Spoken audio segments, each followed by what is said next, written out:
is local. The pub's synonymous with stars, Amy Winehouse immortalised here, and many more. So this is your local? Yeah, best pub in the world. Tell me about the first time you came here again? Yeah, I got thrown out. Did you? First time I came here, I was like thrown out. Sylvana, barmaid. What had you done? I think I was a little bit too drunk and I was getting a bit gobby. It's a tale as old as time. 100%. We asked one of Doncaster's most famous sons about the lack of opportunities for the next generation of young bloods, after Channel 4 News exclusively exposed that the arts are still disproportionately based in London. I feel like this pub is your spiritual home. Yeah, man, I love it here. I think it was like one of the first places I found when I came to London, so I haven't really left. I lost my touch with my hometown because it didn't have enough opportunity to uplift me as much as it did down here.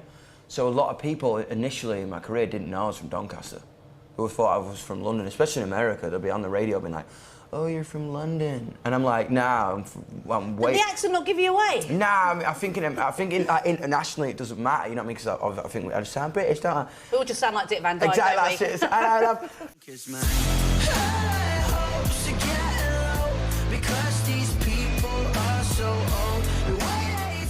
I think the thing about Donny is you join a band, you play the same 4 venues, and then that's kind of, you can't play them all the time if you want to kind of get into bigger places. And there's obviously the Dome, but when you're in a young band, you can't go from like 200 to like 3,000. You know what I mean? I think there's like not a lot of in between, and there's like not a lot of opportunity to grow. I'm creating a space where being different is celebrated. A music festival where we cut the and it's all about the people.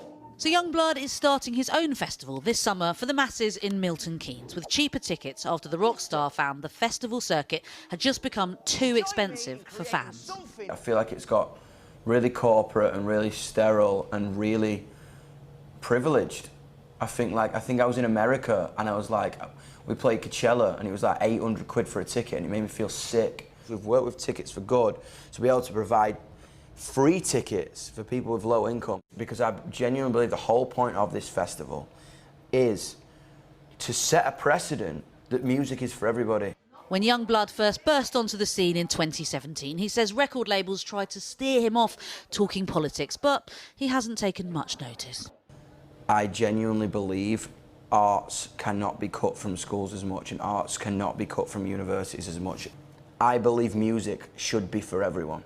Fact. It should be for absolutely everyone, or at least accessible to everyone, because you could have the next Morrissey, you could have the next Bowie, you could have the next thing, and if they can't get access to an instrument or an access to a place to express themselves, it's God save a Sunday morning, pray for me on a Saturday night. Talk polite, don't start fights, don't tell lies. The rock star's new song, Breakdown, grapples with mental health. Now, you were diagnosed with ADHD quite relatively young compared to some people. There's obviously since been this huge explosion and awareness around it. 100%. I just wondered, has that been comforting for you? Do you feel like people get you more? Yeah, beautiful. I think what's been amazing is like there was a groundswell of a movement within young people, from sexuality to mental health to gender, like whether you like it or not, and it was unbelievable to be a part of that. When I was young, it was like not like that. You know what I'm saying? It was just like, kid's a lunatic. And you'll recognise Ozzy Osbourne making a cameo in Youngblood's aptly named song, The Funeral. How did Sharon and Ozzy Osbourne running you over in your music video come about? Was that your creative decision? Yeah, it was. Their creative decision? I just sent a message to Kelly being like, yo, do you fancy being in my music video? I want you to run me over. She's like, I mean, I'm going to be in Iowa rehearsing with Sid, but I think I just spoke to my mum and dad and I think they're up for it. And I was like, shut up. Shame! What was that? Just a poser. I'll run him over again then. On that sinister death scene, it's lovely to meet you. Thank you so much for having me. I love that. And